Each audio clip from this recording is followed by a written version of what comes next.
Hey, it's Joe. If you're like me, you've been investing time and effort into getting stronger and building a foundation of health with a variety of activities, including resistance training, endurance exercise, high-intensity intervals, and playing games requiring hand-eye coordination, such as pickleball.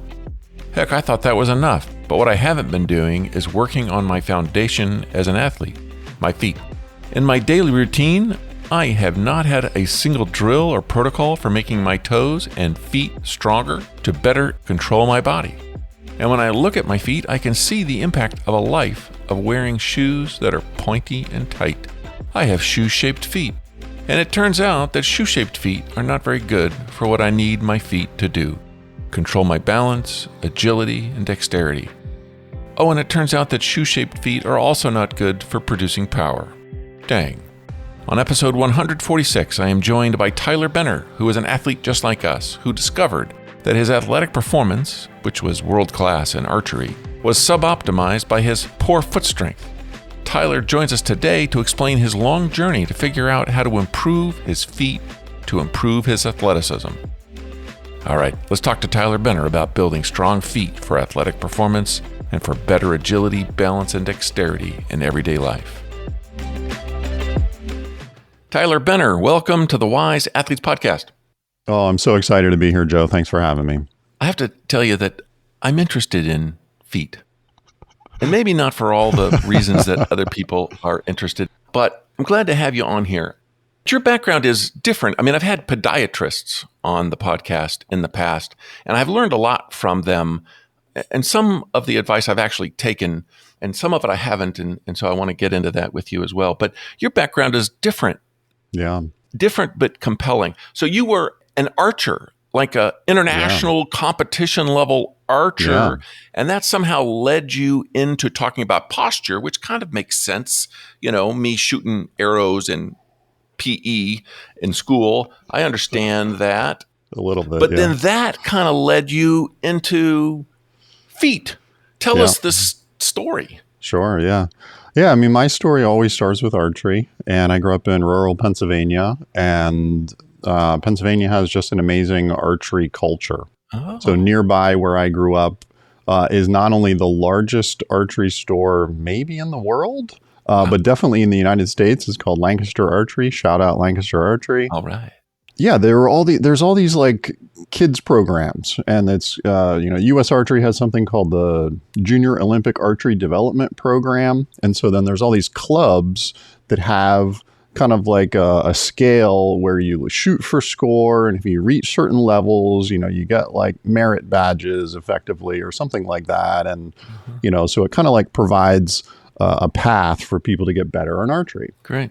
And so people in my family loved shooting archery. And so at least like I had like a recreational exposure to archery in like the backyard, like kind of like you're describing. But then like it was at this program that I really saw that there was this competition side of it. I was good at it immediately. And I started even traveling all around the country shooting, and within the first year, I was already at a pretty high level, at least on a junior level anyway. And that's really where so much of my like passion and interest came from. And then it was a couple years later that I started making the U.S. national team and traveling internationally. Then it really shaped my life in a dramatic way because it just opened lots of doors and opportunities for me. And some of those opportunities were then living at the Olympic Training Center and living with athletes of all these other sports and working with all kinds of physiotherapists and trainers and chiropractors and doctors and, people bringing in the latest in recovery technology, or, we literally had shoe developers from the major shoe brands come to the training center to interview athletes and see wear patterns on their shoes and, do this. We thought we were doing fundamental shoe research or something like that. And it wasn't until years later that I had this awakening about foot strengthening and the condition of my own feet that I really had to like have an Immanuel Kant awakening of awoken from my dogmatic slumber.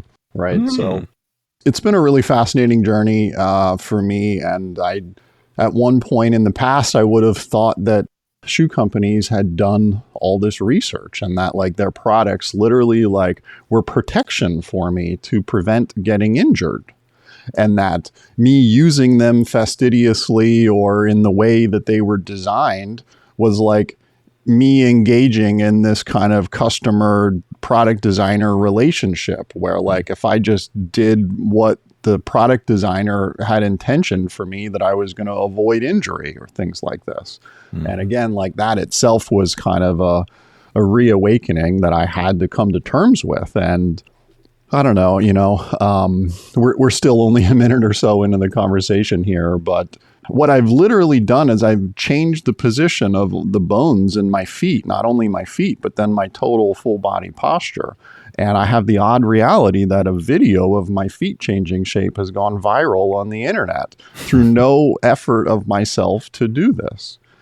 So I've literally had hundreds of people comment about the shape of my feet, whether they thought my feet looked better before I did all this effort strengthening and realigning them, and that I didn't know what I was doing, or, people making salacious comments, or, it's like I've kind of run the gamut a little bit on these kinds of things at this point.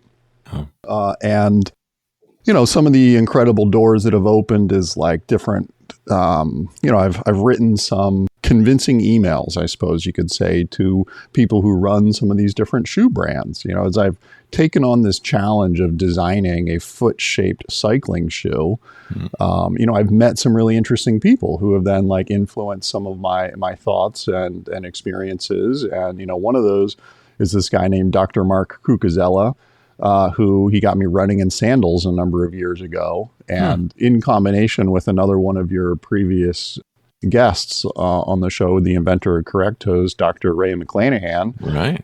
Dr. Ray's a friend.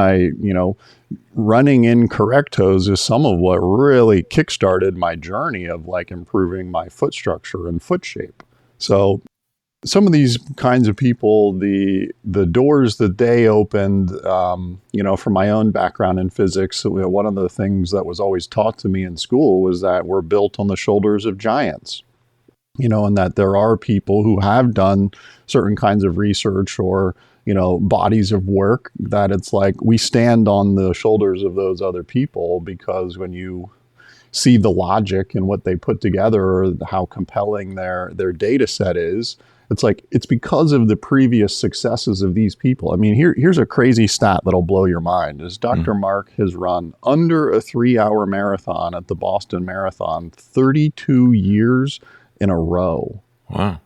It's like unbelievable levels of not only performance, but like avoiding injury and being able to be that consistent. I don't know anybody who's done something quite like that. Yeah. And he's the guy who got me running in sandals. I've gone on long runs with him and like watched how he moves, and so it's like, well, this is real. This is possible. This is doable, even from someone who's grown up in a Western culture and doesn't have, has so much shoe wearing built into their culture. Nice. Okay. So this is great. I think that the thing that resonates with me is that the idea is that we know that the body adapts to whatever you train it to adapt to. My bicep gets stronger when I am lifting heavier and heavier weights.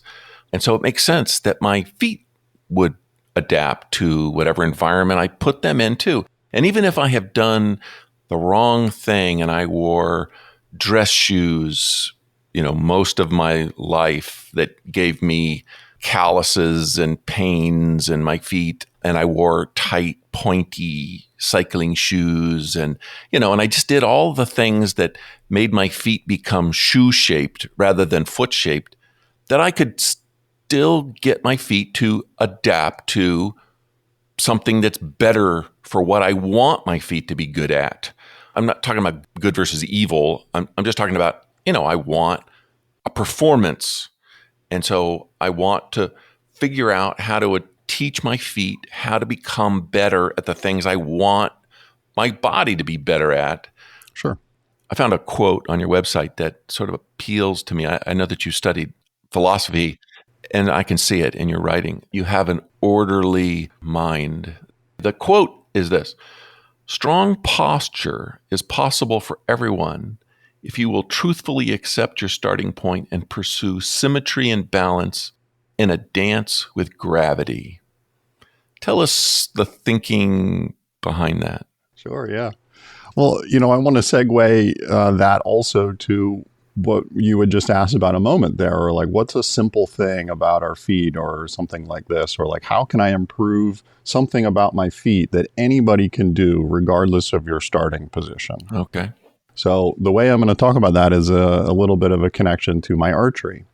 Little context on archery is top archers are literally shooting between 2,000 to 3,000 arrows a week. So literally over 100,000 arrows a year. And the bows draw about 50 pounds or maybe 45 pounds for at full draw. And so it's a lot of force and a huge amount of work that your body does.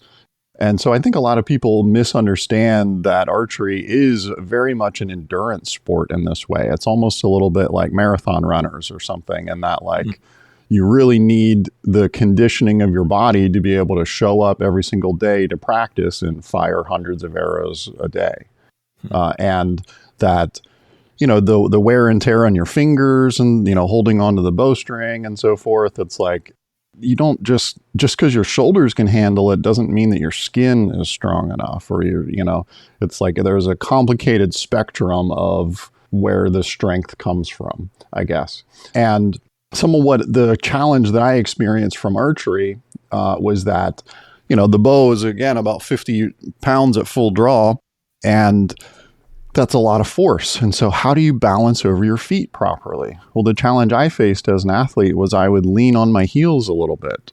And your heels are where you don't have to exert too much additional balancing, I guess, or it's just totally bone on bone, basically. Yeah, one less joint to immobilize. Yeah, exactly, right. But you're not at your optimal balance when you're almost kind of falling off your heels, basically. And so as an athlete, that kind of the more weight you can get forward on the front parts of your feet is like where athleticism occurs, because now you bring in the ankle joint into the ability to provide a lot more stability. Sure. Eventually, it was years later when I started running in toe spacers and running in sandals and these kinds of things that it really helped me understand just how deficient that my big toes were in making the arch in my foot. And so then that was the really shocking, eye-opening thing for me to realize was wow, I've been an athlete my whole life. I've done all these incredible athlete things, and I've made my body really strong, and I'm a very fit-minded person, and still I ended up with wildly deficient feet. How is this possible like this?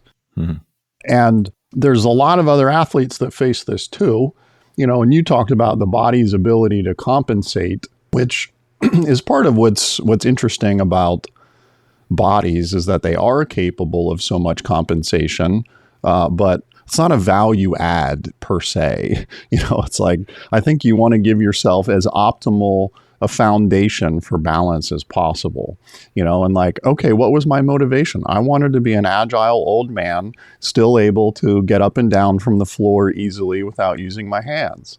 I wanted to go for as many hikes and runs as possible and not have tendonitis, and that's always been in my mindset.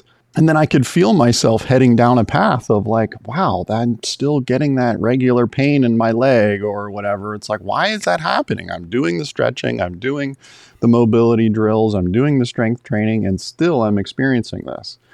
So because of my understanding of my leaning challenge from archery, and then I had some awareness that well, why does my body have a tendency to do that?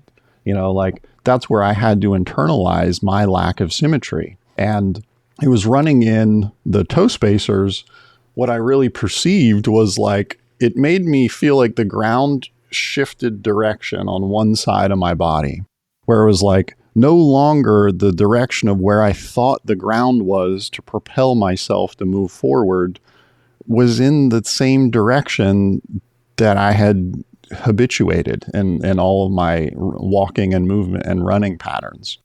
And so with the toe spacers, then that really got my feet to start to open up a little bit more, create more of the archability, and then before we had started the podcast, you and I were just talking about the difference between, plantar fasciosis and plantar fasciitis, the difference between like almost like dead or, just inflamed and in pain. Mm-hmm. And, if you've been an athlete that spent 20, 30 years in narrow shoes, like you have an amount of tissue in the bottom of your feet that haven't been awoken in decades. So like, there's a habituation process to improving your foot strength like that too. And the one really simple thing that I want people to try and get their heads wrapped around is that like your big toe is the most important toe for balance. And riding a bicycle, we really care about your balance. So it's like if that big toe alignment is being pushed over by the front part of the shoe or also dorsiflexed, meaning like lifted up, then like that inhibits your foot's ability to make the arch with your foot by getting more weight on the front parts of your feet. And that inhibits your balance and your athletic agility and your ability as an athlete. I think that talks a little bit about like, what's the goal? The goal is to make your big toe stronger and to use the alignment of the big toe in aligning your ankle, your knee, and your hip. And there's a little bit more to it from that because we can look at like ballet, we can look at Pilates, we can look at gymnastics. Like there's a number of sports that have some athletes get to a really high level of skill and strength and alignment, I guess is some of what I'm trying to say. And so we can learn from these people. It's like if you're at a beginner level of having good alignment with your big toe and your ankle and your knee, it's like we need to just focus on the core concept of alignment itself. It's like, no, we're not going to turn everyone into ballerinas, but like there's definitely things to be learned from what this group of people knows about correct alignment for your whole leg and how the alignment of your leg connects to your core in order like to control your center of mass. Okay, this is good. And it goes past this idea of, having a foot-shaped foot, rather than the foot that has sort of evolved over time to fit in the the foot containing devices that we've been calling shoes our whole lives that, push the toe over and push it up like you were describing, that sub-optimizes its function. And our body gets used to that. It'll adapt to whatever. And that's great that our bodies are good at that. And we don't even have to think about it. It just happens over time. And then it feels natural. And so we can get to where we don't even know that there's a problem. I mean, maybe we look at our feet and we can go, gosh, I don't like to be barefoot because my feet don't look good. I think that's probably the only reason that I might know that I've got foot issues, like the overlapping toes or bunions, or, maybe they've got arch pain. That was something that I've had off and on. And I guess I said that you didn't agree with before we hit record was that most people don't have problems with their feet. They don't have optimal function because of the way that they, wore the wrong things and didn't ever train their feet in an intentional way. I mean, they trained them indirectly by training, because you can't avoid using your feet, except maybe if you're a swimmer or something, but if you're, when you're on the ground, it's your feet that's, your connection to the planet, and you are using your feet all of the time. And so your feet are getting trained when you train. But if you're not conscious of how you're doing it, or if you're wearing the wrong thing, then your feet are getting trained in a way that isn't optimal. And so that is really what I'm mostly after, is this idea. And just to remind you that the audience here is the older athlete. And so we're athletes. We want better performance.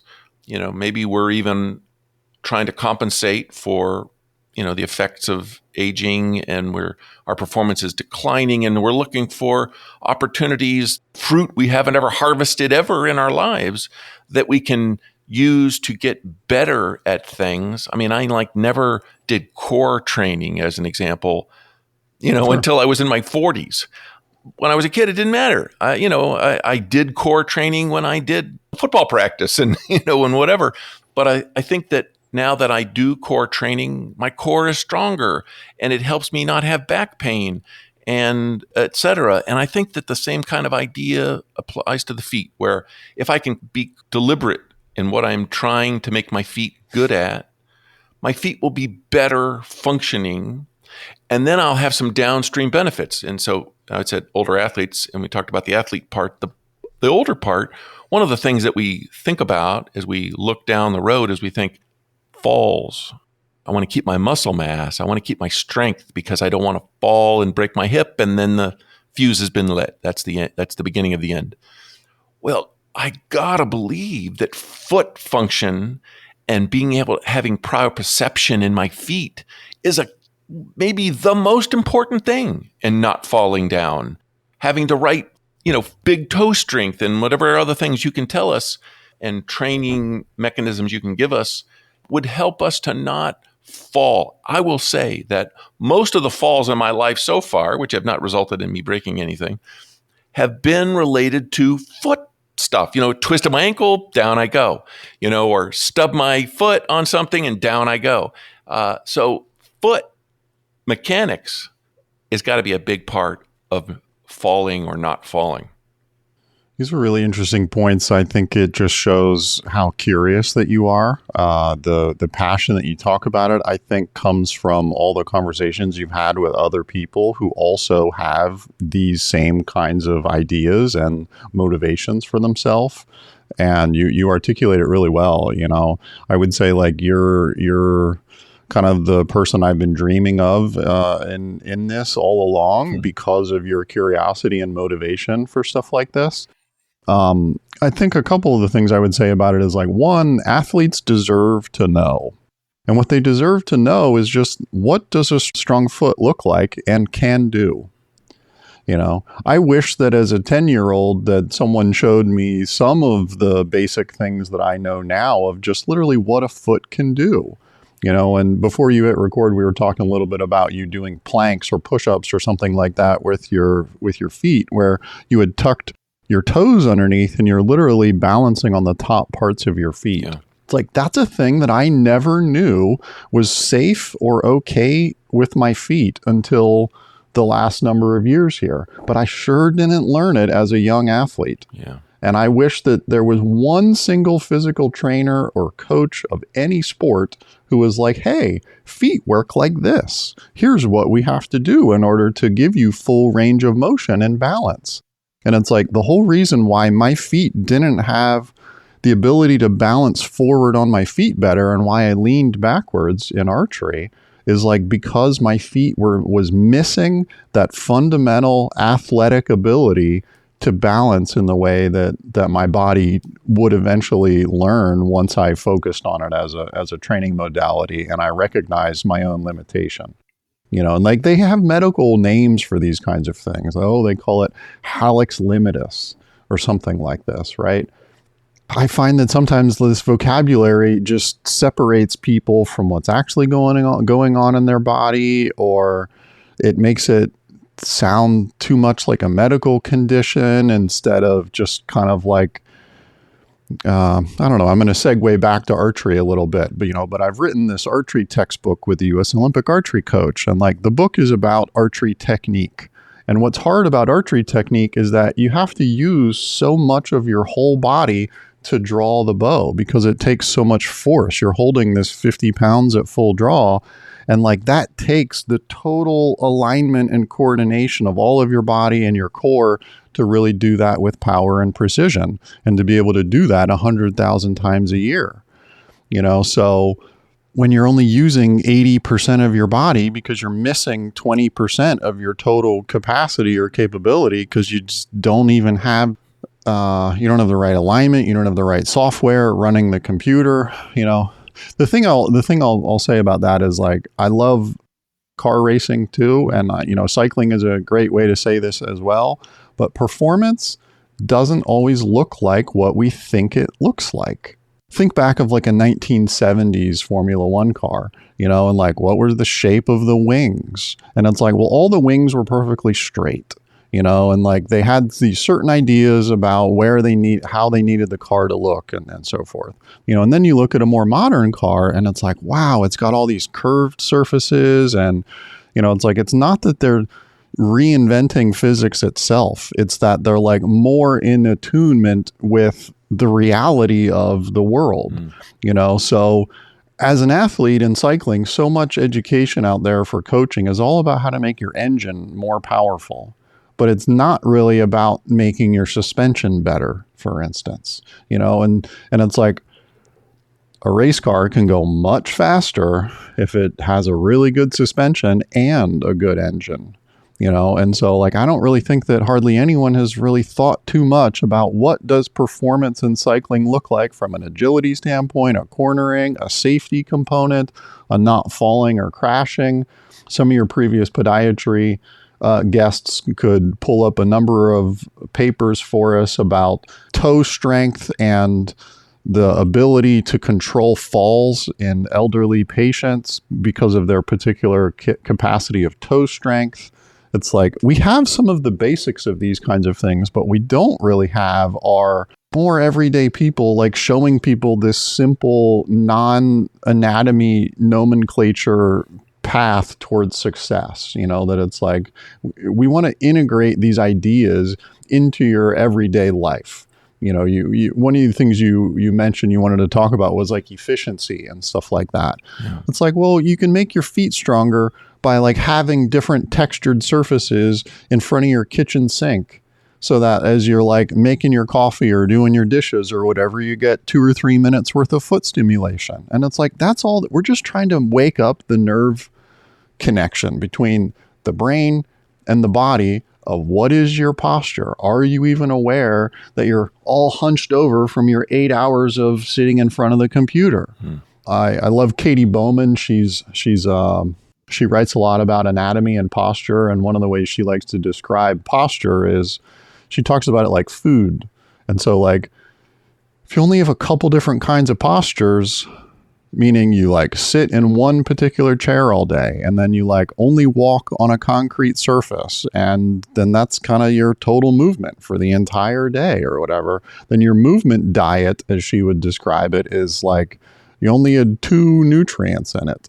And if you can like mix in a lot more variety of foods, it's like, well, what's your stomach going to feel better on? It's like a variety of foods, or like pizza and rice or something. It's like, ooh, that's going to get old real fast. Yeah. So I think there's a variety of interesting ways to like talk about this subject in ways that like we're totally deficient as a society and culture. So like, this is definitely a societal thing, in my opinion. And what athletes deserve to know, they deserve to know the physics. They deserve to know how the kinetics of their bone and their body translates into movement, in a real physical sense. Awesome. Yeah, and I like the connection back to gut health, because it's sort of like training of anything, where people can have gut issues and they start eliminating things in order to stop whatever discomfort they're having, and that can work. But now they're not getting the nutrients that the things that they stopped eating had in them. Yeah. And so the idea of an elimination diet is to find the one thing that bothered you, put all the other things back, and then try to find a way to make that one thing not bother you, so you can add that back too. But if you stay in the elimination diet for the rest of your life, then maybe you don't have the gut health issues that you had before, but you now have other problems as a result of the lack of the nutrients. And so, it's like, if my knee hurts, I have found more, especially as I got older, if my knee hurts, resting it almost never is the right answer. It can feel a little better when I'm not using it, but as soon as I start using it, it feels terrible again. It didn't get any better, no matter how long I rested it. In fact, the longer I rested it, I think the worse, because all my muscles atrophied and everything else. So there's this business of, you've got to give some stimulus to your body, and if you've got some dysfunction, some pain, you've got to somehow work through that, not suffer, but figure out how to get down to a level of movement that is tolerable, and then you can strengthen, heal through blood flow and a little bit of activation to, teach the body, hey, this is the thing that has to get healed. So send some stem cells over there. And then the pain starts to go away and you can work out a little harder. And then over time, you're good as new. And then you can get better from there. Or even if you have no injury, but you just want to get stronger, right? It's progressive overload. You just got to stay after it. You got to stress it a little more than it was used to. And then you come off and you let it recover. And then you stress it again a little more than it was before. That whole thing, it's the cycles. I should have a podcast called The Cycles of Life. I mean, everything I talk to everybody about, the experts are always talking about, it's cycles. You got to stress and recover. And so it's not the middle stuff. If you want to get better, you got to accentuate the waves. That's at the extremes is how you teach your body to become what you want it to be. Or, unfortunately, maybe you're teaching your body to become what you don't want it to be because you're not thinking about what you're doing. I love this topic because avoiding injury is definitely an athlete's skill, I would say. It's not something that you totally are just born with, or it's like a talent that you inherently have. I think that the really listening to your body and trying to internalize the feelings and internalize how much in pain am I, how tired am I from that last workout, how do I feel after a night of rest or after a meal, what am I hungry for, like really actually getting people to be introspective about themselves is a serious challenge, I think. And so I'm quite curious just hearing you talk about it in the way that you are and like the way you described it of what did you call it? The cycles? Yeah. I feel like that's a hard reality for many people to accept, that like the cycles exist for their bodies at all in this manner. That it's like, I think many people tend to feel like I'm not injured until I'm injured. And then once I'm injured, my body was perfect in the first place or whatever. So I just want to go back to like the way it was perfect a few minutes ago or something like that. Yeah. I don't know. I just feel like you have an attraction to the cycles. And now you're like, ooh, I've learned that like that's where the gains are. And so how have you, one, done that and avoided injury? And then like two, how do we make this a more palatable subject for people who are like, that this itself is an eye-opening for them, that like, ooh, boy, these cycles are what I really need to be mindful of? Yeah. Well, that's a good question. And I would say that I haven't avoided injury doing it, because I push to the edge. Perfect. But that's the reality people need to hear, right? Yeah. So how, what I guess maybe tell a little bit about that time that you pushed too far and then you were like, ooh, I overdid that one. I was too overzealous or something. Yeah. My latest thing, which might have to do with feet, in fact, is I have been trying to reintegrate, and I say reintegrate because I'm reaching back many years to my youth, and I'm trying to reintegrate sprinting into my workout fantastic. routine. And I'm sprinting on grass, which is really, now that I am speaking to you, another reintegration. I used to live on grass. I played football and soccer, and everything was on some unstable surface. And I started doing it because it gave me a little bit of a cushion, right, rather than running on a hard surface. But I also have noticed that it's unstable and there's holes in the grass and all kinds of things that I've got to watch for. So I'm getting my brain involved in this process. But anyway, I've been sort of ramping that up, and, I would run for 10 paces and then I would take a couple of days off, and then I would do 50 paces and then I would take a couple of days off, and then my knee would hurt. Right. And I'd go back to 10 paces and I've been upping my leg workouts in the gym as a part of this. So the first thing that occurred was that my hip flexors were screaming bloody murder. Because I was not using them for many, many decades. Sure. except as they got tighter, me sitting in a chair or sitting on a bike, which is sort of chair shaped. Yeah. But now I'm like pulling on my leg as fast as I can, as hard as I can. And they're like, holy crap, Joe, what are you doing? And so I had to back off from my sprinting altogether for a week just to let that heal up, because it was ungodly painful. I couldn't even do my morning stretches anymore, which involves a little bit of a stretch on that muscle.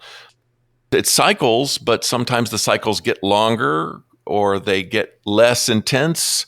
But I'm trying to push on what I'm capable of. And sometimes I push too far and then I got to back off. But the idea is that I'm going to keep pushing and pushing and getting better. And then I want to be able to do, 100-yard sprints, 3 or 4 of them a couple times a week. Yeah, that's I like the way you talk about that. What was a time, or I guess the thing I want to hear you talk about is like, how do you know, even in the pursuit of this high part of the cycle, that it's like, ooh, today actually I need to not go further. I need to do less than I did yesterday. It's like, how does somebody learn that sensation about themselves?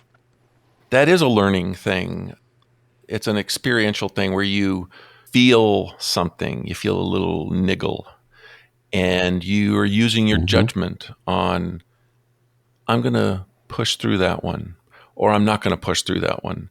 And the thought that has to go through your mind, anyway, in my mind, I go through this thought of, okay, if I hurt myself, then I'm somewhere in I'm going to have to miss a workout, to I'm done for the rest of my life on something. There's some chance of being in that, somewhere in that range. Totally. Versus I get another set in today. So mostly I back off quick. If I feel something that feels a little funny, I go, no, I'm just going to let it go. I'll come back next workout, and maybe I won't even remember I had this niggle. Hopefully I won't remember, because it won't happen again. So getting back to my sprinting thing, my knees tend to hurt after I do that. Even when I was just doing a little bit, my knees would hurt a little bit afterwards. As long as they didn't hurt during, then I felt like, okay, that's all right. I'm stressing them and I'm maybe damaging them a little in a way that is okay. Maybe it's even what I'm after. I don't really know. But as long as it recovers in a day or two, then that was all right. And you learn from mistakes, mostly. Mm-hmm. Well, I really like this conversation, because I don't think too many people get to have this conversation so often. And then also our ego always gets in the way. It's like our desire for self-improvement, our desire to set a new record, or just feel like you were fast that particular day or something. It's like, it's so easy for that to override our internal sensation of, oh boy, I don't feel great today. Like, ouch, that kind of hurts. So yeah, I think it's so important to bring this up, because that, like, how many coaches have talked about not injuring yourself, or like that this is a skill that you have to learn and like develop about yourself. And you might even have to like write down how you felt after workouts. It's like, it depends on your personality a little bit, of like how you go through this process of introspection. I think different personality types are going to need different ways of introspecting and kind of outsourcing the thoughts. So that way, then later on, they can use more logic by maybe like looking at some data. And then it's like, oh boy, I'm in the overtraining zone right there, because I can see I wasn't able to get my heart rate up as much, or, like there's a number of ways to go about it. And I can also understand and connect with people feeling like there's information overload, and I think that that's some of a little bit of what this whole foot strengthening subject falls into, is that like people get a little bit of information overload, I suppose. And then it's become, like you said, the efficiency metric of like, well, how am I spending my time? And I can only research things so much before I don't have brain capacity to learn more today or something. So that's just where, my experience of having shoe companies come to the Olympic Training Center, and like, I thought they were the ones doing the research. So some of what's really motivated me along my path, is That's why I've named the brand Strong Feet Athletics. It's like, I just want to show real examples of people with strong feet and what that means for their total body and posture and alignment. And it's fascinating to me that here we have multi-billion-dollar sports companies, and they don't make any educational material about how to make your feet strong, even though that's what their primary business model was built on, was selling products for the feet. So that's kind of fascinating to me that, like, as a society, that we've ended up in this type of a dystopia where the companies that make the most money off feet don't actually educate people about feet, which that's fascinating. I'm sure that there's people in those companies who are advocating for there doing are. that. And the people that run the companies say, hey, we tried that and it doesn't help us sell shoes. So we're not spending any money on that. We're not confusing people about that sort of thing. We're just going to try to get people to buy our shoes, and and maybe we'll incorporate some of that stuff in our shoes. See, it's interesting if that is the true viewpoint, because then, I mean, they make some incredible emotional media about inspiring people to do more, do it even when you're tired, run faster, harder, whatever.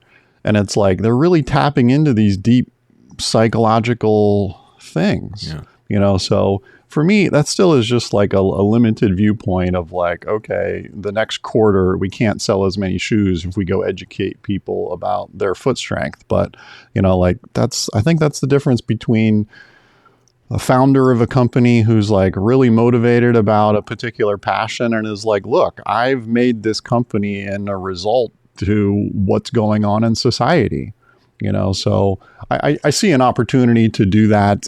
And when there is this kind of a divide, within a society, it's like, that's where I think interesting things can happen, like art, the intermeshing of art and science, like actually producing something new. Yeah. Well, and so surely there are people who are interested in this learning. Those are the people who are listening to our podcast. They're trying to learn. That's why they're here. And so maybe we can give them some more details. It's hard to be an outlier, so what I think you and I are in both agreement on is that there aren't really that many people yet in society who feel as strongly as we do about making our feet strong. Oh, yeah. And so there isn't really a broad understanding across athletes that making their feet strong is a fundamental component of increasing their athleticism or a foundation of their like athletic journey of any sport.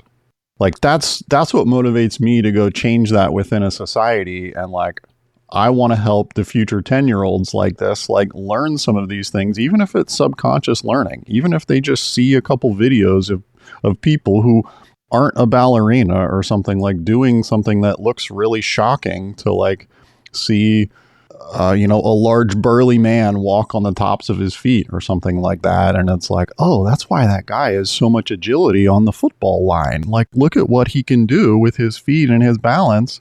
That's why he's a better football player. Awesome.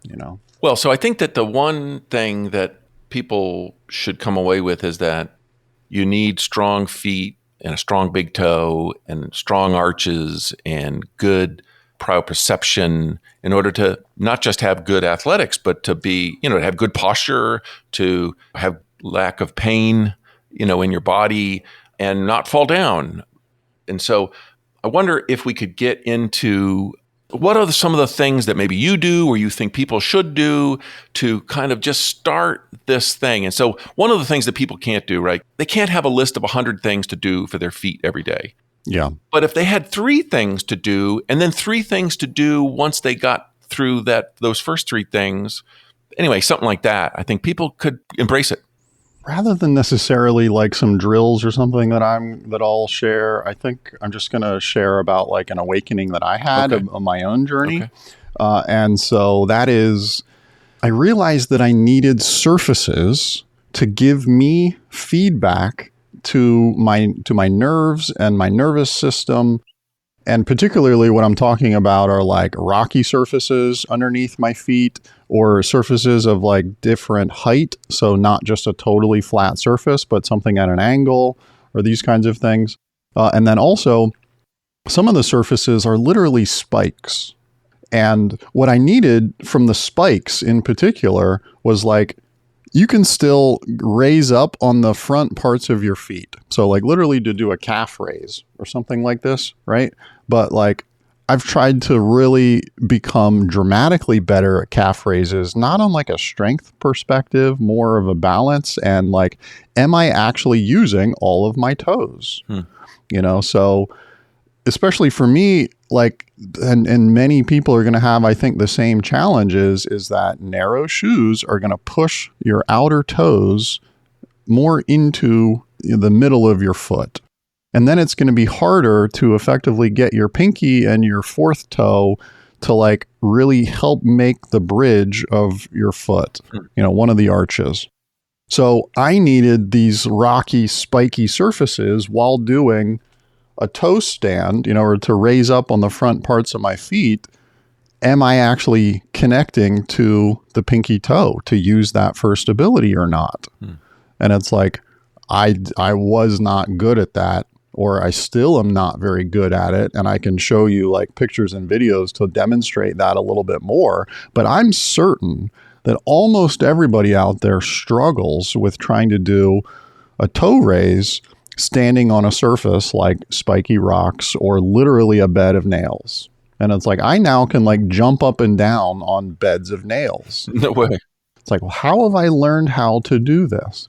Again, it's like, it's a function of controlling your center of mass, right? And so it's like, you're trying to spread out your weight over the surface area that you do have, and then you're getting a nerve stimulus from the bottom of your feet. One of your guests was Dr. Emily Splichel, and she has a textured surface that is like a really gentle introduction to what we're talking about here compared to a bed of nails is what I'm really trying to get at there.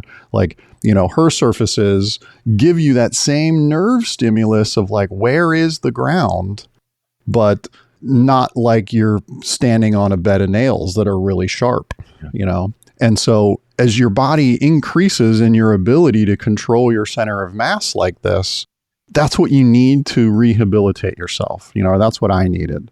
And like, I needed that nerve stimulation, especially on some of those outer toes. And then it was like, wow, it takes a huge amount of mental concentration for me to actually connect to those outer toes and use them to stabilize, or frankly, like the big toe, anyone who has a bunion, that's a function of them not being able to use their big toe with power. So like they have no ability to make the arch with their foot if they have a bunion, because that's like totally deviated the alignment of the big toe, and that muscle underneath controlling the big toe is completely shut off.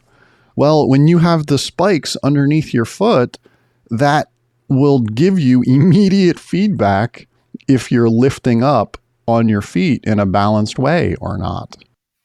So it's kind of one of these things where performance, again, it doesn't look like what we think it looks like, and so like, what does someone have to go learn how to do to get better at a thing, to develop this otherworldly balance or ability to control their center of mass, from Tai Chi, for instance?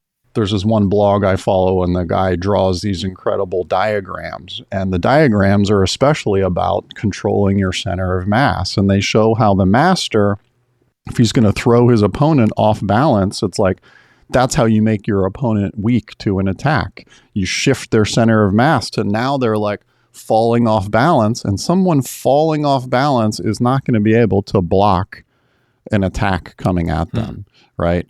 And so it's like, it's the same concept of, it just really starts from the basics of the physics. Can you raise your center of mass on the front parts of your feet? And then can you maintain that stability from side to side? And it's like, I believe this enough that like, now I practice all of my archery standing on surfaces like this, because I need that feedback to really control my body left to right, forward to back in my balance ability. And like, I've had to come to terms with the fact that I was terrible at it compared to what my body can actually do.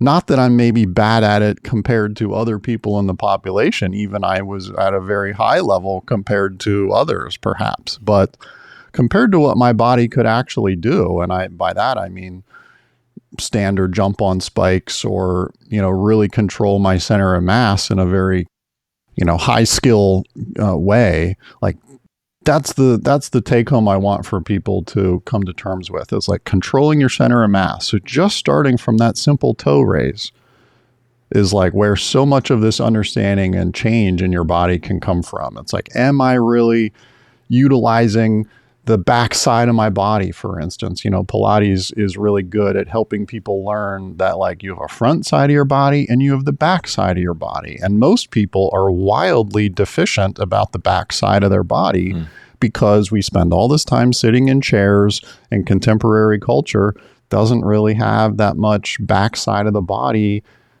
movement, So that's why most people need much more help with those kinds of postural alignment correctives than others. Okay, so this is good. And I think that another thing to add on is that, as people do drills or exercises or stimulus, like these rough surfaces you're talking about, that then they should also then apply these improved skills to things that they do. And maybe they don't shoot arrows, but maybe they hike on rough surfaces, or they play pickleball where they have to move in 360 degrees, and being balanced on your feet means you get to react faster. And so they should be able to see improvements in their performance without even really thinking about it. Certainly. If they are successful. Improved big toe strength is going to change your agility dramatically, especially for something like pickleball, because like that's where all your change of direction comes from. Right. Okay. And part of that, I guess, is wearing the right kind of shoes. Well, it's not necessarily the right kind of shoes, though, because you look at like boxing or any kind of martial arts sport, and like they've been talking about the power of the punch comes from the big toe for forever. It's like that's some of how I knew that these kinds of things were really important. But what I had to really internalize was that my body had ended up in this bad shape, bad posture to correctly use as much of my big toe power as I could. And it's like, that's what I thought that the shoe companies were protecting me. And I was using their product in some kind of a, this is going to prevent injury, but that led me down the wrong path effectively. Well, but if I'm this boxer, but 12 hours a day, I'm wearing pointy shoes, and then I put on my boxing shoes, which, facilitate me using my big toe, but my big toe is getting like no exercise most of the time, then I must not be optimizing, my big toe function. And so I wanted to shift into the cycling shoe thing that, you make a cycling shoe. And I wonder, have you noticed, had people tell you that they have better power, better performance from the shoe that is designed for the foot, for the bike? Or is it just less of wearing a pointy shoe and damaging you? Well, we certainly don't have any, peer-reviewed public papers or something to share with anybody yet about, riders have more power or something like that. So, I think this does get back to what I was saying earlier of like performance doesn't always look like what we think it looks like. And that a lot of cycling education has been largely around trying to give you a stronger engine, but not really at all about other parts of cycling of where performance can come from too, which again is something like balance and agility and the ability of, trajectory choosing effectively. And I think that especially is related to the shape of your foot inside the shoe and how secure you feel balanced on the pedals or not, especially at a high speed environment. So the balance on your bike, I mean, I think that we've seen that bike fitting itself has changed quite a bit in terms of some of the postures that people have on the bike. And people really understand, I think, better now that like both the arms and the legs are part of the suspension, and that like you need to have certain ranges of motion built into your cycling posture so that you can absorb the bumps. And then when you really see someone who is highly skilled at that they pedal so silky smooth, even though the road is bouncing around all underneath them. It's also some from the running that I've learned to do with sandals. So by learning to run in sandals, again, on like really rocky, I do almost all trail running, my brain had to do this change of where is it safe to step? And I think that's very related to not hitting potholes while cycling, for instance. Okay. It's like the ability to choose a trajectory that's safe for the speed that you're going, that like sees the road in front of you. And like this still is, I don't see this hardly on any cycling education, or, they're always about what's your VO2 max or something like that. And it's like not actually about what's the balance of your right leg versus your right leg, or left leg versus right leg, or left arm versus right arm. And how are you like shifting that around as you're riding? Like that's some of the conversation that I think we need to have in terms of how can the shoes that I made help create more performance for a cyclist? I do have anecdotal things from people saying like, wow, I didn't realize that spreading my toes was going to feel so good riding my bicycle. It's like my own curiosity of like, what does it feel like to even ride a bike in a shoe shaped like this? Like, that's why I made the shoes in the first place, because I wanted to know what it felt like, and I felt like I couldn't ride my bike with my old shoes clipped in anymore because of just how narrow I saw what was going on. And then like, I knew it was like a type of cognitive dissonance in myself if I kept cramming my feet back into these really narrow shoes. I was like, I can't do that anymore. And then, I had all these kind of functional challenges to figure out of like the cleat alignment, because if you make a wider shoe, you can't put the cleat in directly like the middle of the shoe because the pedal spindle is a particular length. And, there were many of these things that were unknown to me years ago. And so I was like, well, I'm just curious to see what this is actually going to be like as an experience. And then I just found out the experience was great. To some degree, it was simple. It was like, oh, once I made it and now I can just kind of like let my legs float underneath me, and it just feels like I'm applying pressure on my feet in the way that feels symmetric to me. That's the experience I want other people to have. And certainly there's a different sensation that people will have riding in the shoes we've made compared to any other shoe on the market today. But it takes someone like you, who's as introspective about their internal feeling, to, I think, reap most of the benefits of this, because you have this curiosity or this desire, like, how am I feeling? I know that I used those other shoes and that gave me some bursitis. I got tendonitis because, I wasn't able to like really put power or pressure on the pedals. That I felt weird or something like that. And you weren't able to articulate it more than that. But you have to have that introspection, I think, to really understand why I've done what I've done, and why the design choices are this way. And I just think cycling is kind of lagging behind a little bit, like, for instance, the running shoe world or some of the casual shoe world, because there's already a number of brands who are making shoes that are shaped like this. Shaped like feet. Shoes shaped like feet, right? And so there's already a lot of people, they've already changed all their casual and everyday shoes, and then their toes have spread out a little bit more. They're already reaping a lot of the benefits of that, but they're annoyed every single time they want to go ride their bicycle because there isn't a compelling option of a product in the cycling world. So I see this as like the education that we're talking about, making your feet strong. It's going to start to go into all these different sports verticals, and athletes of all these different types are going to start to have their own stories to tell about this experience. And so I'm excited to help facilitate that, especially in the cycling world to start. But, I know you're an avid tennis player. It's like, there isn't a tennis shoe shaped like this yet either, right? It's like, okay, sure, there's some wide tennis shoes or something, but wide does not mean wide. They don't have the same shape. So we're literally talking about different geometry.